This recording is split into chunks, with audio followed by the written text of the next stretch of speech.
You can listen to the Canadian Gothic early and ad-free on Amazon Music. Include it with Prime. He decided on a cremation tattoo, but the only artist specialized in integrating ashes into tattoo ink is in Winnipeg.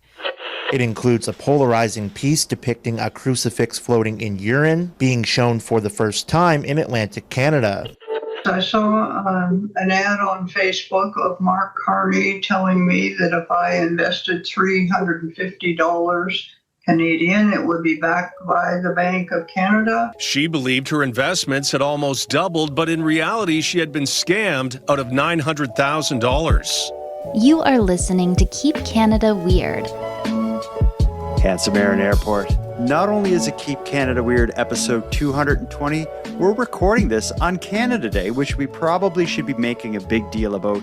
So let me just say to you right now, and to everyone listening, although you'll be hearing it a couple days from now, Happy Canada Day. Yeah, happy nation's birthday. It's very exciting. Did you do anything special today? I did. I actually went downtown. I wanted to see what all the brouhaha was about. Halifax waterfront this time of year is always exciting. Of course, the city makes a big deal about Canada Day. So I actually suited up my sweet girl Penny and took her downtown. And this was a bit of a challenge because taking a dog in a busy concrete jungle like Halifax is a challenge, and she passed with flying colors. She didn't bite any kids. She only barked at a few dogs, and yeah, the whole thing went great. Did you do any special Canada Day stuff? No, I didn't. I relaxed for most of the day, and I did get a nice walk in at the lake near me, and I watched a World War II documentary series that I've been watching. It has new episodes released every week, so I've been catching up on that and very much enjoying that. I'm in a big World War II kick right now, watching this series, listening to some podcasts, getting very refreshed and educated on all things World War II. Well, that's interesting. The historians will say one way to prepare for the future is to understand the past. So I guess that's what you're doing. You're ready for when the animals really get wild. I guess we'll turn to you for some interesting strategies. But that's not very Keep Canada Weird. And that's what we're here to do tonight. We're here to celebrate the unique, offbeat, unusual, sometimes very cringeworthy stories that played out across the past week, across this great nation. And as I said at the top here, this is our 220th time doing this. So I just want to say a few things about that. First of all, 220 or 220 is the overlay area code for Central and Southeastern Ohio. Do you know what an overlay area code is? I would assume maybe I'm going to get totally guessing. I have no idea. I'm going to totally guess. That's what we do here. Yeah, that is what we do, actually. That sums it up perfectly. An overlay area code would be an area code invented to cover a small area that isn't covered by the already... No, let me finish. Okay. This area code is created. I got that's yeah, you're wrong. What an overlay area code is basically when the current area code runs out of new numbers, they drop another one in there. In 2015, Central and Southeastern Ohio had too many phone numbers, so they created the 220. Just like our episode 220. What happened with us, this is like an overlay episode. There was just too many weird Canadian news stories for the past 219 episodes. We had to do it again. The only other relevant thing I have about the number 220 is my car. I got a new car over the last year or so, and it has like a battery that you need to charge because it does like the hybrid electric engine thing. 220 is like a popular voltage that EV car owners will upgrade their home outlets to so they can fast charge their cars. So a shout out both to the people in Ohio that use 220 and people who have electric cars that are upgrading their outlet by their car to 220. Right. That's all I want to say about numbers. Okay? All right. Well said. Let's get into special drinks. That's something that is much less divisive at the beginning of these episodes. I told you I went downtown Halifax today to explore the Canada Day festivities with my girl. That's not the only reason I went down there. A little bird told me that there's a specialty shop that sells extra special drinks, and I'm about to blow your goddamn mind, Handsome Aaron Airport. Why don't you go first and we'll build up to mine? I don't mind building it up because I'm ready to deliver here. Yeah. Well, I do have a special drink. I think I've had it on the show once before. A lot of shops were closed today in Canada Day, so I did try my best to find a special drink in the limited stock of special drinks that I have on an open day here in Cape Breton, Nova Scotia. But I did find a sugar-free Fresca natural grapefruit flavor. You don't look impressed, but I'll open it up and... That's okay. It's pretty special, yeah. Okay, all right. Thanks for acknowledging that. It smells good. Let's refresca my memory. I will say Fresca's great on a hot day. It's a refreshing drink. I'll give you that. And it's tasty too. And it's sugar-free and caffeine-free as well. I'm holding something in my hand right now that I have never heard of. I had no idea that Pepsi made a limited edition gingerbread flavor pop. Wow. Pepsi gingerbread flavor. Have you ever heard of such a thing? I've never heard of such a thing, but I'm surprised that you'd find it this time of year because I would assume that would be a holiday release. Yeah, it has snowflakes all over the package. It has a little Christmas tree on the package. I think you call this a can. On the can, there's snowflakes and a Christmas tree. You can call it a can. It is definitely a leftover from the holidays, but who would want gingerbread flavored Pepsi? Not me, but I'll try it. Let's see. Well, this is Oh, wow, it smells like gingerbread. It smells like someone put a gingerbread man in my pop. Okay, that is a surprise. That's really good.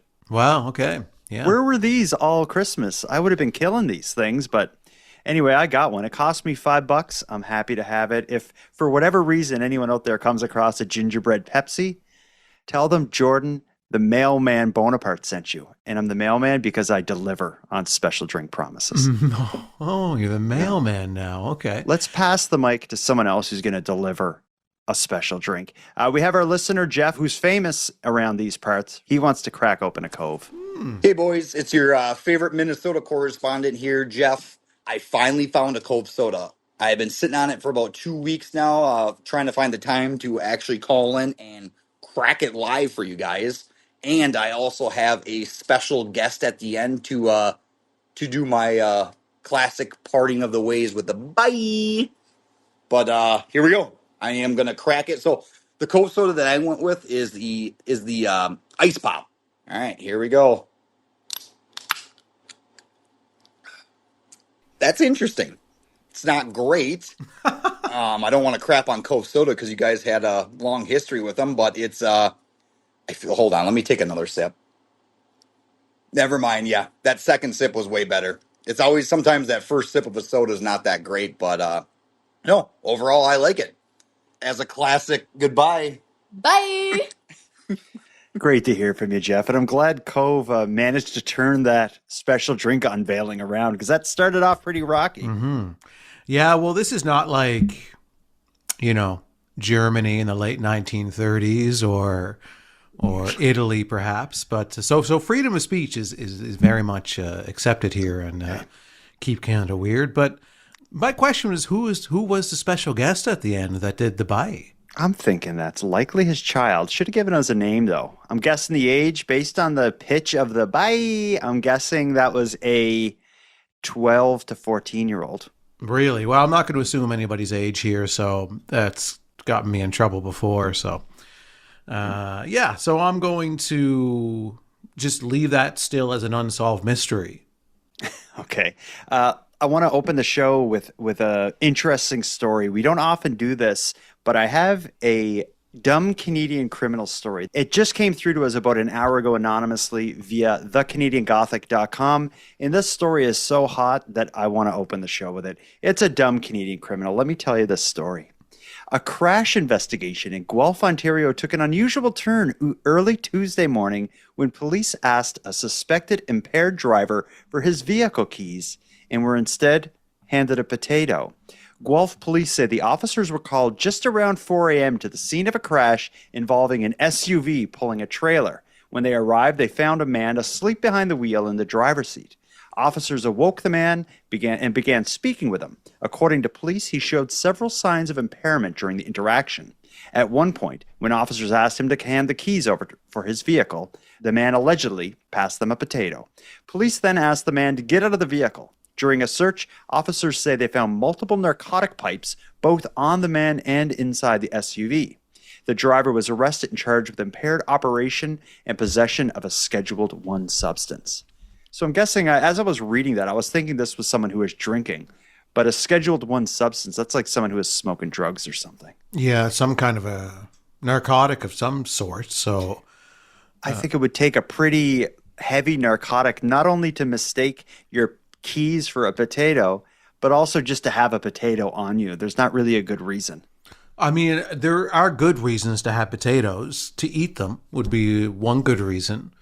To have it on But you. would you have it in your car? Well, I mean, if you just bought the potato, certainly having it in the car, how else would you get it home? He'd have to have it like in his pocket. Give me your keys. You wouldn't go into your groceries and take a potato. You'd have to go into your pocket. I'm going to go out on a ledge here and say he had a potato in his pocket. Yeah, definitely had a potato. A potato is a big thing to have in your pocket. It takes up a lot of real estate in that pocket. So I just wanted to whet our palates with that dumb Canadian criminal. We got a whole bunch of great, weird Canadian news stories to get into tonight. When we have, after our first break, the first segment of stories we're going to get into, I think it's the first time we've done this. It's a segment of stories all related to signs, I think. One of them is more like an art installation, but it's hung on a wall, which I guess counts as a sign. So let's get right into it here. We'll take our first break. When we get back, we're going to get into some weird Canadian news stories involving signs and other related paper things you would hang on a wall.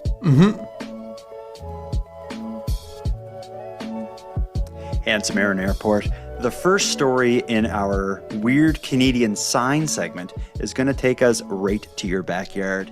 In Sydney Cape Breton's South End, residents of the Cottage Road neighborhood have apparently decided that the official stop sign was too subtle. So someone added a crude secondary sign underneath the stop sign with an arrow pointing up at the stop sign saying, "This is a stop sign." Let me tell you the story of the condescending stop sign in Cape Breton. The sign says it all. A resident or residents of this neighborhood in Sydney's South End have taken it upon themselves to try and get drivers to slow down. I think it's funny. I think it's hilarious. Sherry Fogarty lives nearby. What she and her neighbors are less amused by is when vehicles roll through stop signs or simply don't stop at all. Overnight, during the overnight hours, you can hear them just buzzing up, speeding like crazy. That's when it's, you hear more because the car is going so fast. I live very close to that stop sign, and there's people flying down this road at 60, 70, 80 kilometers an hour. And they've even seen them going by side, racing. Like most residential areas, the speed limit here is 50 kilometers an hour. Some of the people who live here say that over the years they have contacted police and other officials about the issue, but the dangerous driving continues. It's been going on for years. It's not like it just started yesterday. Yeah, we hear this all over the city. The MLA for the area has a sign in Sydney's South End asking people to slow down, but says that it's a problem all over the municipality. And with school out for summer, he says that safety on the streets is even more important. Back in this neighborhood, while residents would like to see more tickets handed out, their main concern is that someone's going to have an accident there and get hurt, seriously. And when that happens, it's going to be too late. And while the people we spoke with weren't sure who put up this sign, its message is one they were happy to stop and talk about. I love that story. Yeah, it's a slow news day story, but it's a unique slow news day story. Well, yeah. And I've heard of people talking about this trend on social media with the young folk where they film themselves blowing through stop signs. Oh, really? Yeah, what a stupid trend. Yeah, I know. Someone told me about that because they've been seeing people more like kids driving lately that are completely just flying through stop signs and filming. I think people are just so dumb. I think people are just so dumb that they can't obey a stop sign. People are just in this selfish hurry to nowhere for no good reason, I think is what's going on. But if it is a trend on, TikTok and kids are filming themselves driving through stop signs, that is one of the dumbest things I've ever heard of. What do you think of adding a sign underneath a stop sign that says this is a stop sign? Well, it doesn't really make sense if you are actually trying to stop them from doing it, because they ignored the first one. Why would they listen to the second sign? Yeah, it's more of an expression of frustration, I think. I think it's showing people that in the community that there is some mystery person out there that is just sick of cars tearing through that stop sign. And it's likely, I think an interesting part of this story, the person behind that sign is likely one of the voices we heard in that newscast. That's right. It could be a total conspiracy that goes all the way to the top. Is it a similar expression of community frustration as we saw play out in Fort McMurray when people went and patched up the road because the city didn't do it? Is this kind of like a Cape Breton wish version of that? Well, I don't think it's on that same level, because this is a very crude sign that was made. It wasn't a professional sign maker that made this additional sign. So I could say it's not a qualified, trained sign maker, but I guess what I would like to know, though, is what are the legalities of making your own road signs? And just attaching it to the pre-existing poles. I'm sure that it wouldn't be like the criminal code. This would be a city bylaw thing, and I'm sure there's rules about it. It's probably not allowed because we'd see some crazy signs posted around town. That's right. And maybe that's why the person's staying anonymous. I would say anonymous, too. I wouldn't want my name attached to it. I wouldn't sign it at the bottom like a piece of art. How did this make it to the news? A, did the newscaster drive by the sign and be like, oh, that's a weird thing someone hung up, and then they just went knocking on doors? Or B, did the Cape Breton sign maker send an anonymous tip in and set this whole thing in motion? Because I just think this could be bigger. We may be only seeing the tip of the iceberg in this. I hope that is the case, but I think that if the news broadcaster did receive an anonymous tip about this, I think they would have mentioned that in the story, like that we received an anonymous tip. So I think in reality, it probably was your first theory of, out looking for stories. They drive by, they see the sign, they go in and they knock on some doors. But I mean, the sign maker is, are they going to make more signs? Is this just the first, or is there more to come? And what will those signs say? We yield. No, seriously, you should yield, or whatever. What other signs are there? Well, maybe we can inspire them, because we have some more stories related to signs or things like signs that you would hang up. Okay, let's move on to one of those stories now. I have a weird one. This is a controversial one. It potentially may offend some people out there, so let's tread into this lightly. I want to tell you the story of what's referred to as piss Christ, which I suppose is a curse that I should maybe add a beep, but I don't think piss. We're all adults here. Let me tell you about it. There's a photograph that's been sparking outrage around the world for decades, and it's now on display in a Fredericton, New Brunswick art gallery, and of course, it brought its long history of controversy with it. Here's the story of the Piss Christ controversy that's been resurrected in New Brunswick.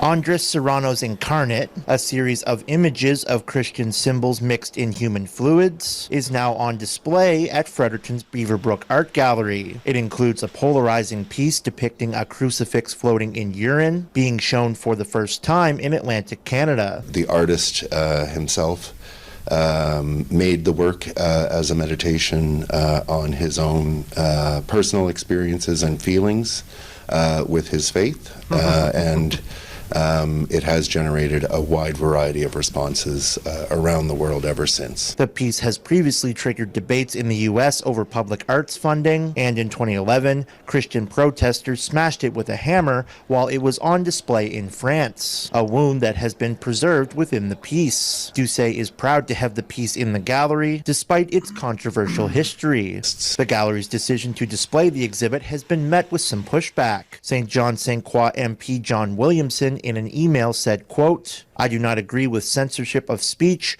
which includes the arts, nor do I agree with insulting other religions either. The Beaverbrook is a great Canadian museum with a world-renowned collection, but this exhibit is what you would expect from a third-rate gallery hoping to be relevant. It's beneath our museum's storied tradition. The Beaverbrook wet the bed with this one." The exhibit will be on display until November 29th. Man, I've never heard of anything like that. I don't think making its way to, especially not one making its way to an Atlantic Canadian art gallery. This seems like something you'd see on the news it's happening like in the States or something like that. I'm surprised they would bother bringing this down here. Well, I guess if they're looking for attention, this art gallery, it's a good way to get it. But my biggest concern is not the controversial nature or content of the art piece. It's the color of the urine inside. Yeah, this guy's definitely dehydrated, right? Is that what you're thinking? Yeah. It's like a deep orange. Dark. Yeah, it's like a deep orange. Yeah. This man should have been checked out, but it's an old photo. Maybe things were done differently in 1987 with hydration. This was before the invention of Gatorade, right? Yes, but it was during the current health initiative of drinking 8 glasses of water a day. That's a good point. Yeah, he has some splaining to do. It's this art piece, Piss Christ, is, as we heard it described there, it's a reflection of this, or it's a meditation on this guy's, the artist's thoughts on religion and all this stuff. Like, it had this deep meaning, but I think it's very clearly just about courting controversy and getting some kind of lowbrow attention. And the evidence of that is the fact that once upon a time, these protesters or whatever, like, smashed the glass that the photo is in, but they didn't replace the glass. They kept it there. So it's like the photo of a crucifix in urine with a broken frame. The fact that they kept the broken frame tells me that the controversy and the disgust around it is part of the piece. It's not just about the artist's meditation on religion. Yeah, that's right. I mean, I believe art should be able to say whatever it wants to say. And if people are interested in that, they will go see it. If they're not interested in it, then they won't. And it should be just kind of left at that. I don't believe that any piece of art should be taken down because people don't agree with it. Yeah. And so I believe leave it up. If people want to go see it, go see it. If you don't, then don't. And yeah. And I guess if not enough people go see it, then that's how you know it sucks. Yeah. Okay. That's a good point. Here's the problem, though, is I wasn't going to go to this art gallery anyway, so I can't really express myself in this on this issue. So I guess I'm going to say right now I don't like this thing. I wouldn't go, even if it came to Halifax. You wouldn't go. I wouldn't go either. But that's not to say that I don't find it interesting. But again, it's all going back to the color of the urine. I think we need to see what his urine looks like now. And to decide, is he still dehydrated? That is the burning question. Or is there a deeper health issue going on here? I would like to see if he urinated into a toilet bowl, if it was very foamy. Maybe he's got kidney issues. I don't know. Is that a sign of a kidney issue? I think so. Of all work for this guy to have hanging around over the last, 30, however many years that has been, it's Piss Christ that has clung to the public discourse. 40 years of Piss Christ. That could be that guy's biography. 40 years of Piss Christ. I'd buy that book. I'd read the book before I'd go see the picture. That's a good point. The next story related to weird Canadian news involving signs is one I think you will like. And it is sort of parallel with what we just heard, because we talked about urination and toilets, and we all know what part of your body that comes from. That'll be the intro or the teaser for this story. Actually, this is one we're going to have to read. Do you want? I did the last one. Why don't you read this one? Or I'm just going to open up the floor here. If Newsboy wants to get in on this, he can do it. Let's just take a look here. I just want to see, because like a story like Piss Jesus is not appropriate for the Newsboy to read. Yeah. So I just want to take a look at this story first. And this one is, you know what? It's not appropriate for the Newsboy. How about the Newsman? Oh, yes. I want to meet him. Okay. Well, here he is. He's right here. Extra, extra. Read all about it. An unfortunate typo shocks Ottawa. A City of Ottawa community initiative recently turned into an accidental language lesson after posters promoting a downtown project appeared with one very unfortunate typo. The posters were to promote the city's streets Seats pilot program, which involves the closure of 3 streets to vehicle traffic, with them instead used as public places where people can gather, sit, and attend events. A nice enough idea. Let's stop for one sec. So it sounds like what they're doing is in Halifax, downtown Halifax. Actually, I experienced this today. We have a street called Argyle Street, which cars used to drive up and down, but they recently, maybe over the last 5 years or so, they blocked the street to cars, and it's only open to foot traffic. So there's like benches in the street and stuff, and it's kind of like a gathering spot in the heart of downtown Halifax. So it sounds like Ottawa was going to do something like that. But a great way for things to go wrong is with an unfortunate typo. So you keep going. Okay. But on the French language posters labeling the areas, the phrase, forgive me for my pronunciation on this. Go for it. Placettes publiques, meaning public spaces, was missing one very important letter, the letter L. So instead of placettes publiques, the sign reads placettes pubiques. So basically, large purple signs around town promoting pubic spaces, which is not the vibe any city is usually going for when trying to promote outdoor seating. A downtown business association said the mistake was unintentional and described it as a translation error that somehow made it into production. They said once they became aware of it, steps were taken to have the posters corrected. Yeah. And before you go any further, again, apologies for me butchering the French language there. Please, I'm not a French speaker or a French reader. Obvious. You know, is it? How or do a you spider say that? expert, or a spider expert, or in anything of anything. How would you say that? Placettes pubiques. No, placettes pubiques is what it should have been, public spaces, but they went with placettes pubics.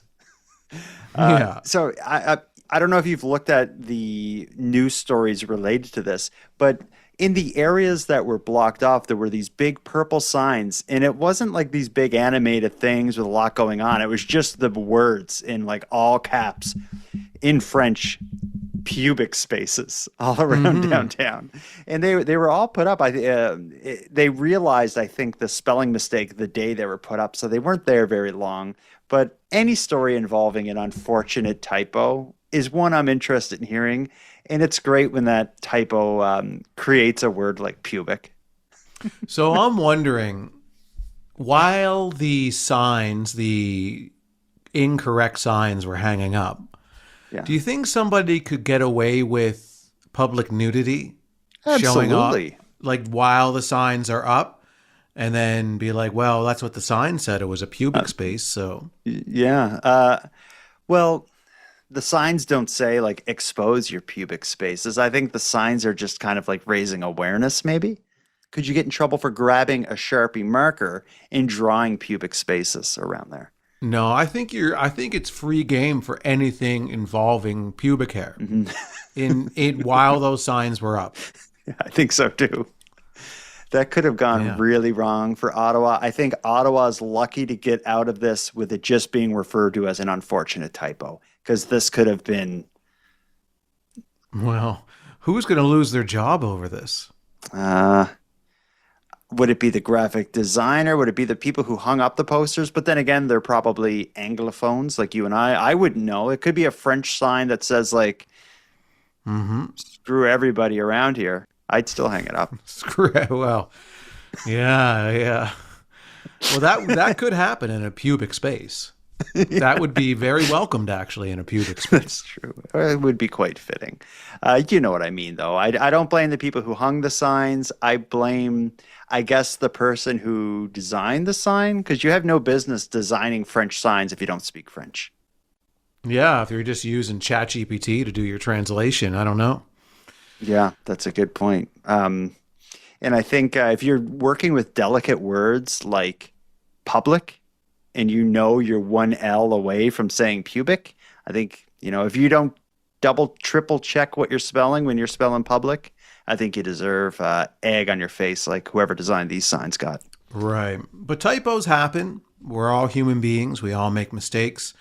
It's odd for it to, you would think this type of a situation, this poster would have gone through several levels of editing to make sure that it was correct, but I guess not. And yeah, again, we're all human, and sometimes those mistakes lead to posters that suggest pubic spaces exist and you can enjoy them. That's a good point.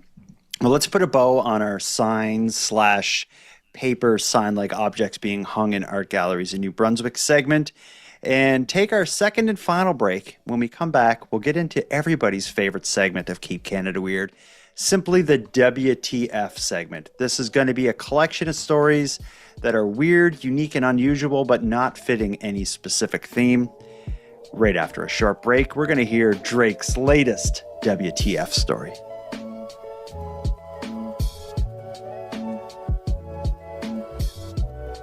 Handsome Aaron Airport. For our first WTF story, we're going to check in with Drake, the famous musician out of Toronto. It seems when he does anything, it ends up on Keep Canada Weird lately. He's done it again. Drake is continuing his weird newsworthy promotion of his latest album, Iceman. Previously, he revealed the release date by putting it on a piece of paper frozen inside a large ice structure in Toronto. Now he's throwing a party and inviting anyone with the name Janice to attend. I didn't realize this, but I guess a hit song off of the Iceman album is called Janice, Shut the F Up. And I guess a lot of women named Janice aren't happy with him, and this is going to be Drake's way of apologizing. This is going to be one of those two-part news clip things. Let's hear about the announcement of Drake's apology to every Janice. Drake released his latest album, Iceman, last month, which featured a hit single that had some unkind words for anyone named Janice. Now, the rapper is set to host an apology party for all the Janices of the world this weekend. Sam East, host with 99.9 Virgin Radio, joins us live for our regular segment, Chronically Online. Sam, this sounds interesting. Is this for real? This is for real. It's so real, Nathan and Michelle, that people are joking or maybe even serious that they may legally change their name to Janice. Now, the song in question is Janice, followed by some expletives that I will not repeat here. We do play the clean version on Virgin Radio. So as an apology, perhaps a love letter to Janice's, you're invited to come out to the Cactus Club this Sunday in Toronto. Now, you will need a government ID to prove that your legal name is indeed Janice. So, Nathan, I don't know if you're thinking about switching up. Okay. Do you know anything about this song? No, I know nothing about the song. I'm not a Drake fan, so I would never. Yeah. I listened to just a little bit of the song to see like what he actually said. To me, it just was him just like kind of rapping about all different stuff, and then every so often this voice would like come on. It would say, "Janice, shut the F up," and it was sort of like, I don't know if you'd say the chorus or it was just kind of like a refrain throughout the song.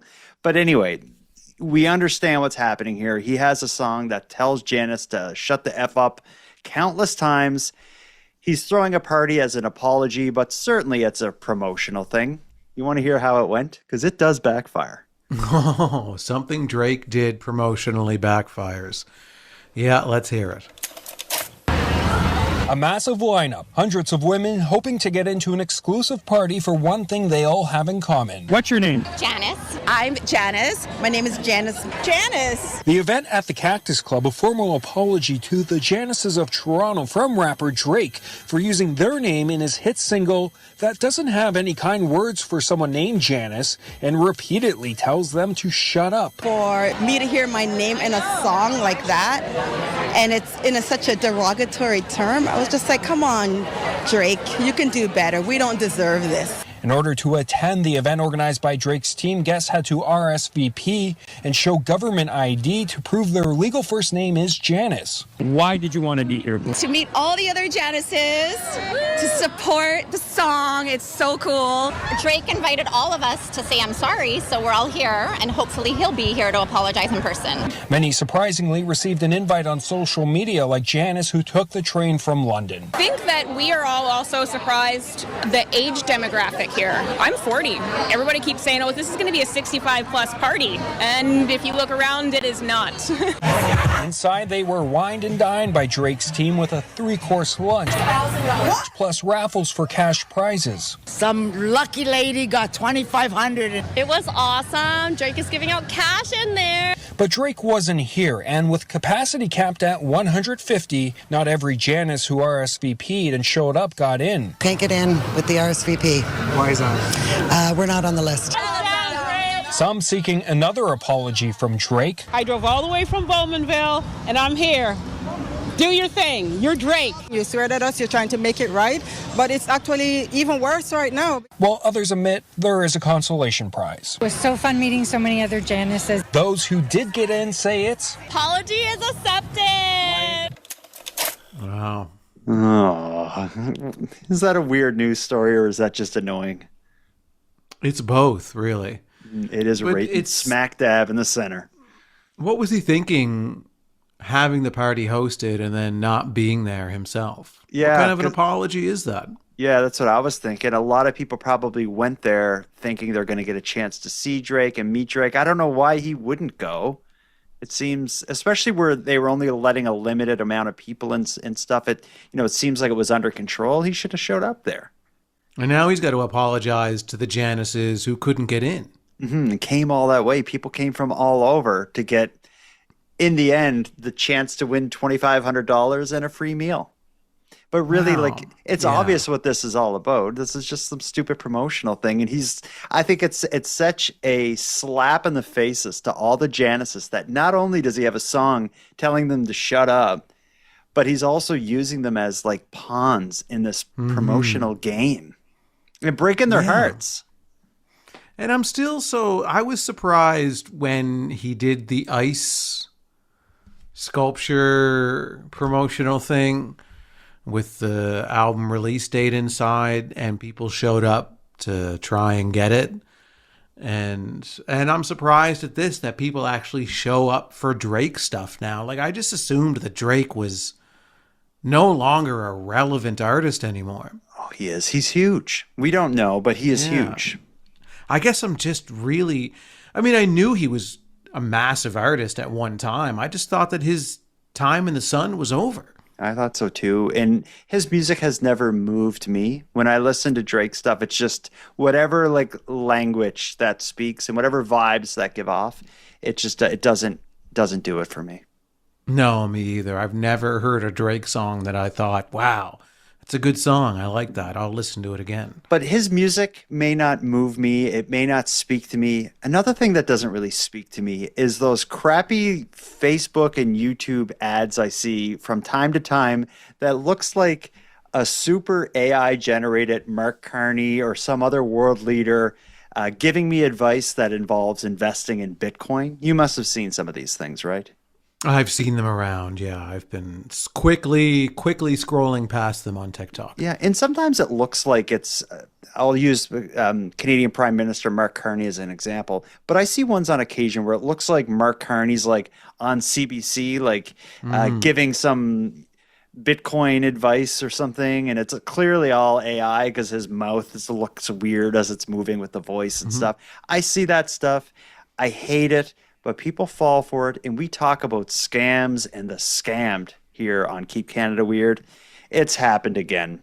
An 86-year-old woman from Sault Ste. Marie, Ontario, says she's lost more than $900,000 after clicking on a Facebook ad featuring an AI-created video of Prime Minister Carney promoting a cryptocurrency investment program. Let's hear the story of the woman who was scammed by AI Carney for almost $1 million. This one is pretty bleak.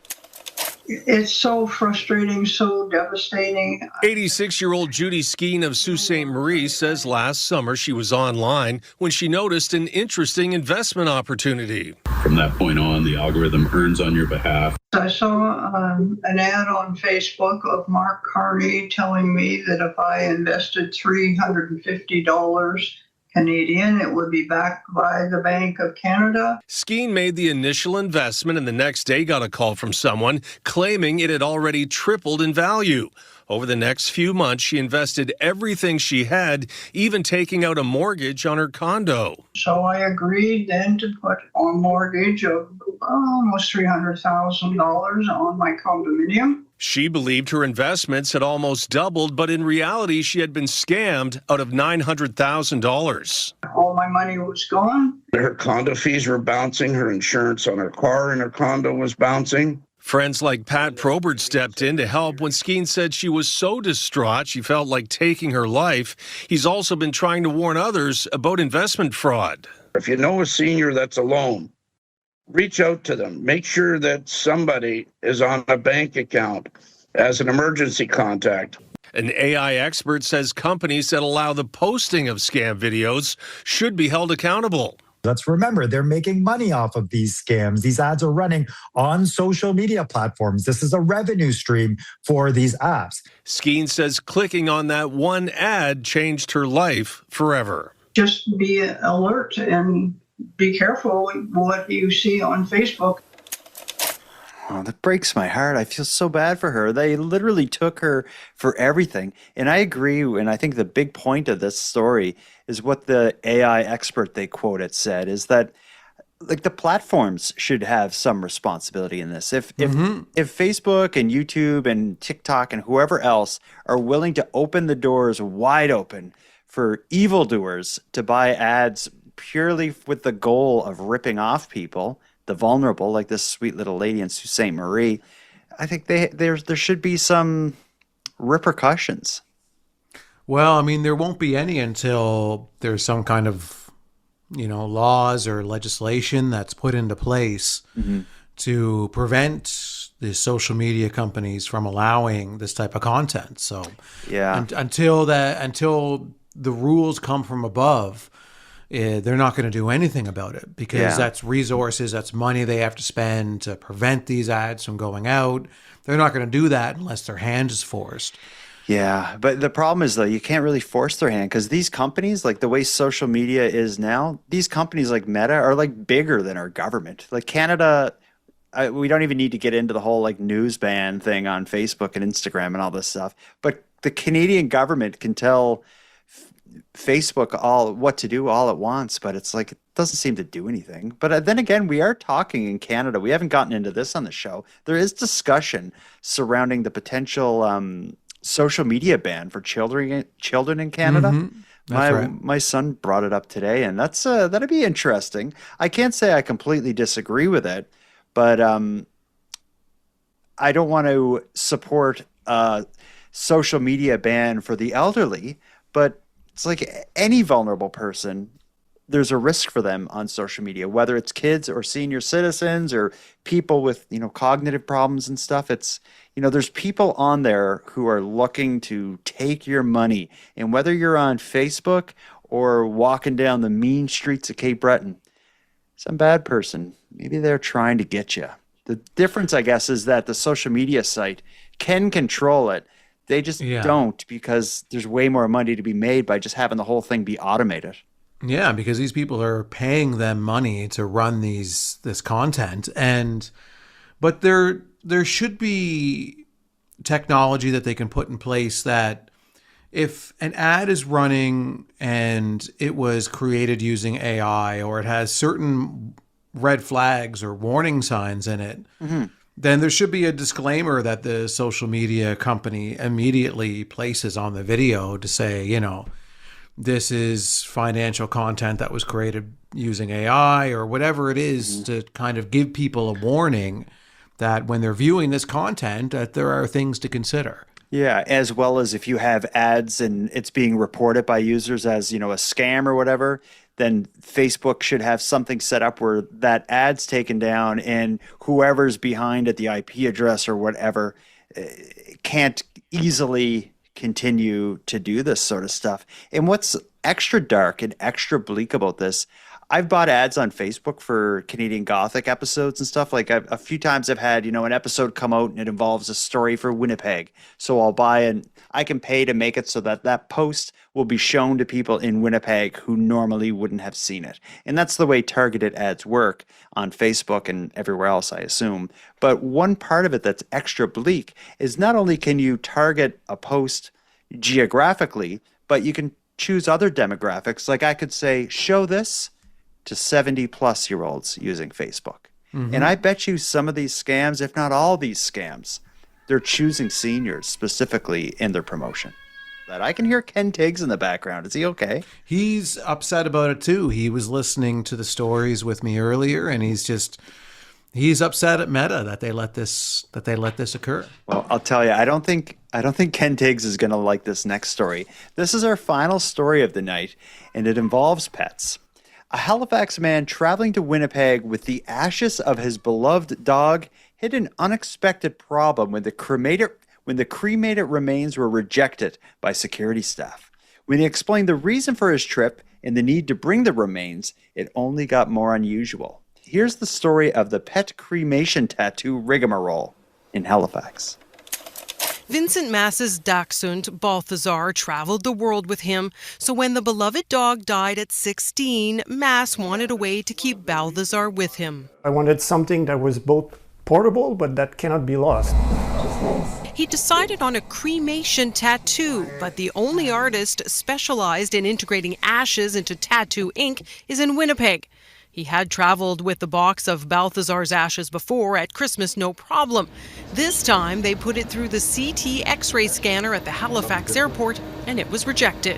What I quickly found out is that even that highest ranked person on the floor does not have the ability to manually bypass the decision of the machine. They said he could put it in his checked baggage, but as a frequent flyer, he knew luggage can get lost or damaged. And he said no way. Yeah, so he called me from the airport, very upset. My solution was maybe go home and take out a little bit of ashes because we only need a little bit for the tattoo. Mass got a refund for his flight and booked another for an extra $900.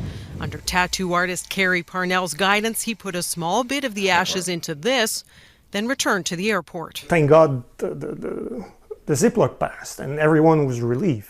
The Canadian Air Transport Security Authority says cremated remains are a dense material that can be difficult to screen, but adds ashes may pass if less than 350 milliliters and in a wood or plastic container. Loved ones need to be able to travel with their whole loved ones in cabin. The only fully reliable way that I found out to pass ashes through security is by having it tattooed on your skin. Not everyone can do what he did, Mass says, and shouldn't even have to. I've never heard of such a thing as a pet cremation tattoo. I would think there'd be kind of like health concerns associated with injecting even small amounts of ash under your skin. I would assume the same thing. I would be quite concerned about it. It's an interesting idea, I guess. And I mean, it must be generally safe if there are professionals that do it. But it seems like those professional tattoo artists that deal with ashes in tattoos are few and far between because he had to travel quite far to across the country to find one. Find someone to do it. When he first left it, like we're listening to the audio of it, but the video of this shows a bit more information. When he was his first attempt to board the plane, he brought like the full ashes thing. It was like a little wooden box that had all of the dog's ashes in it. The second time trying, he brought a Ziploc bag with just a very small amount of ashes. And what that tells me is that this process involving putting the ashes in the ink, it's probably just the most subtle sprinkle of these ashes. Yeah, it's more, it's almost the idea of the ashes being in there. Knowing that there's a little tiny, tiny bit is a comforting thing for people to know that some of the animal is in that tattoo. Is with you forever. I think that's a nice idea. I get the want to keep your animal close for eternity. I just don't know if this would be something I'd be interested in. Why not just get a tattoo of the dog? Yeah, just a tattoo is, and I guess you want to keep them with you. The tattoo is just a picture of them, whereas this tattoo literally is a small piece of the animal ingrained into the tattoo. I don't want to get too deep on this, but is the ashes a part of what you like loved? Because it's, I often think about how the body is just the whether it's of the animal or the human or whatever, the body is just like the flesh machine we move ourselves around in. The thing that you loved with that dog evaporated into space when it passed away. So I think keeping a little bit of its body is no different. I don't know. I would feel more of a connection to if I had a little piece of the dog's hair or something. Yeah, a little piece of the fur might do it, but one thing that would concern me, and probably why I wouldn't do this, is that I've heard some awful stories about pet cremations where it's not 100% certainty that you're getting, like the ashes that you're getting are 100% your animal. Oh, so you get, Imagine you were allergic to cats and you get your dog's ashes, you get it tattooed into your skin, and then you have an allergic reaction, and turns out you just had some cat, injected into you. Yeah, that could happen. Maybe. I don't know how allergies travel into once. We're getting into some super dark stuff here, which is not for this show. But yeah, maybe we need a palate cleanser, because I got one. If you want to move on to something to lighten the mood. Yeah, something a little lighter. Something about dancing. Oh yeah, I love dancing.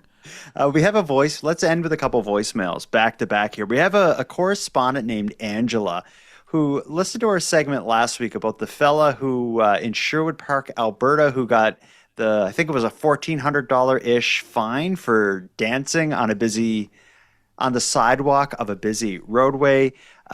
You were quite celebratory of this guy's dancing. I had some issues surrounding it, and Angela, I guess, has a challenge for me. Listen to this. Handsome Aaron Airport. You know what? You were right about the dancing. Jordan Bus Stop Bonaparte, you are totally wrong. You know what? I'm going to challenge you. I'm going to challenge you, Jordan, to do 10 minutes on the street of dancing. 10 minutes. You can play music and just dance. And then let us know how you feel. I bet you'll feel awesome. This is Angela. Have a great day, and I love your show. Love it.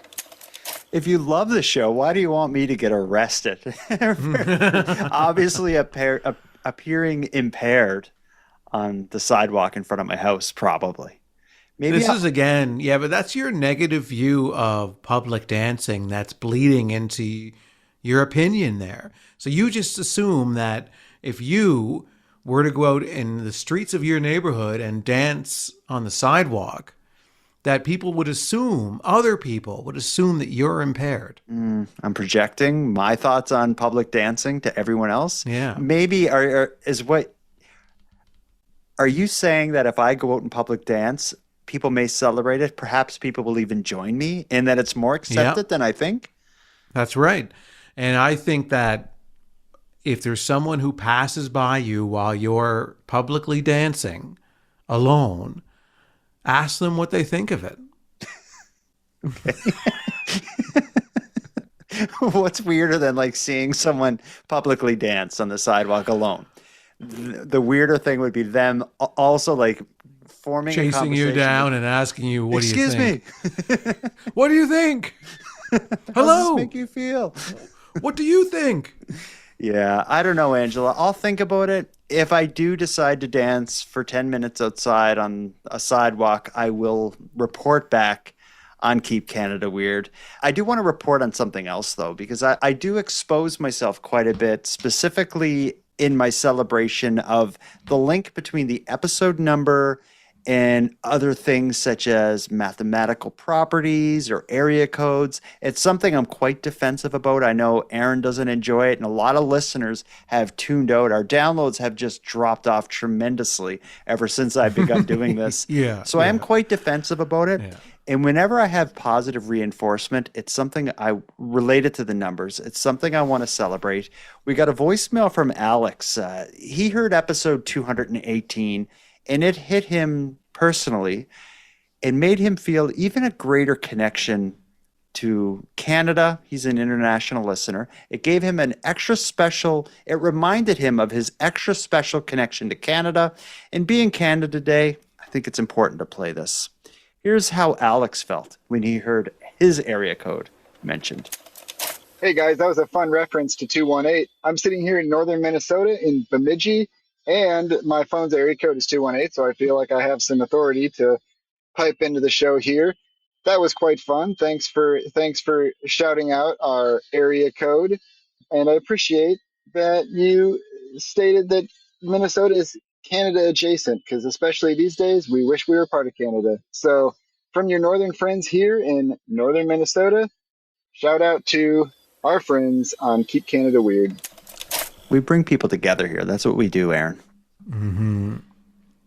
Yeah, well, yeah. I mean, I appreciate the things he said about wishing he was part of Canada, and that's very sweet and nice. And yeah, and I look forward to 10 years from now when a Canadian area code is mentioned, and we can have a Canadian call into the show and feel good about it.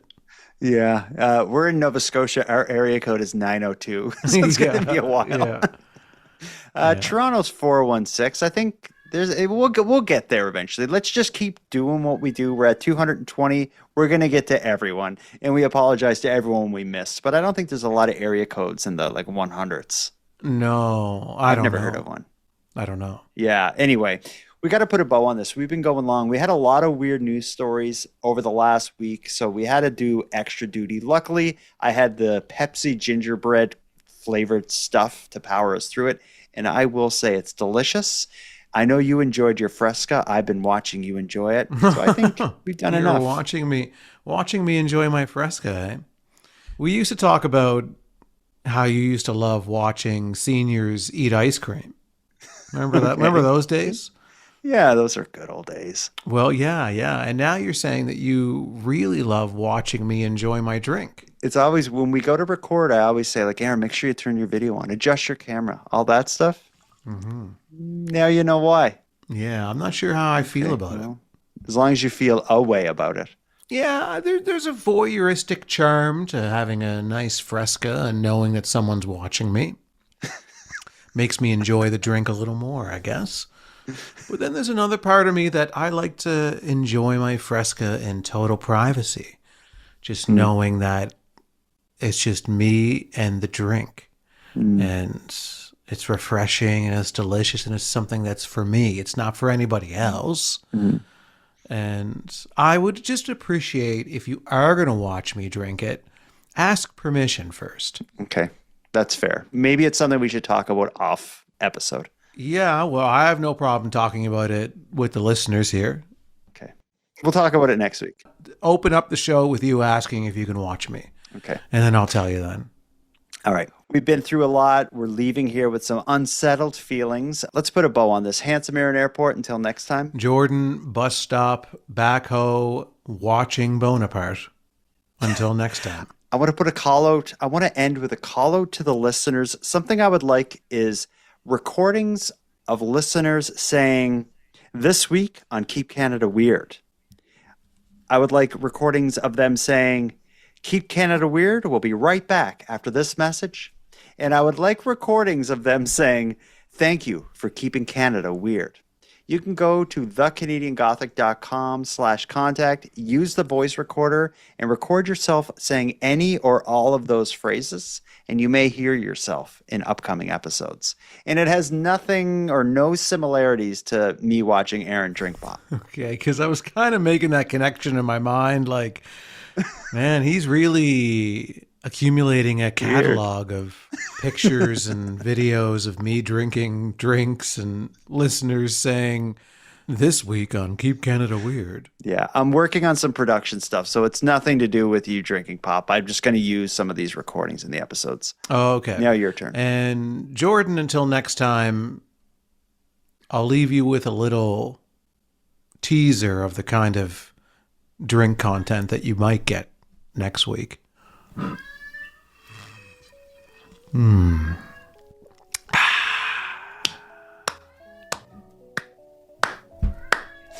He's screaming in the background. He ruined my whole thing. I want to thank you for helping Aaron and I fulfill our mission to keep Canada weird. Now, if any one of you listening want to get more involved in what we're doing, we need all the correspondence we can get. So if something weird happens in your area, or if you have any thoughts on anything we discussed tonight, let us know about it. The best way to reach us is by using the voice recorder that can be found at thecanadiangothic.com/contact. Now, I'm going to start wrapping up the episode, but before we part, let us thank a few people. First of all, Aaron and I want to give a big thank you to all the correspondents who contributed to this episode. If your voice message was aired on the show, go back to thecanadiangothic.com/contact and fill out the form to claim your swag pack and Keep Canada Weird badge. We'll happily get it right out to you. Next, a big shout out to Unicole for the intro and outro voiceovers, and Monty Data, who provides the outro version of O Canada that you're about to hear. And then lastly, but most importantly, we have a massive thank you to every one of you listening, as without your interest and your support, this work would be impossible. And for any one of you out there who want to support the show financially and get more out of the show at the same time, please consider the premium feed. Our premium feed subscription costs just a couple bucks a month, and that money will fund the creation of new episodes. But the premium feed will also give you those episodes early, give them to you ad-free, and give you access to a full back catalog of Keep Canada Weird episodes and bonuses. You can go premium at thecanadiangothic.com/subscribe. And even if the premium feed isn't for you, you can still support the show by simply sharing episodes on social media. That's free, and it's a big help. So until next time, take care of each other, hug your loved ones tight, and please keep Canada weird. And keep Canada weird. Please keep Canada weird. And now to our viewers and listeners everywhere. Good night. Hi, this is Alyssa from Surrey. I just wanted to say thank you for keeping Canada weird. I really enjoyed listening to the show with my husband. Anyways, I hope you all have a wonderful day and enjoy the rain, and hopefully it helps ease all of the smoke in the air from the wildfires. All right, take care. Hey, Jordan and Aaron, just listening to the follow-up on the Black Widow story that you guys covered. I am from Ontario, actually originally from Nova Scotia. Love the podcast, but I just want you guys to do a quick Google search. Black Widow, Canada map. You might be surprised at what you see. Keep Canada weird.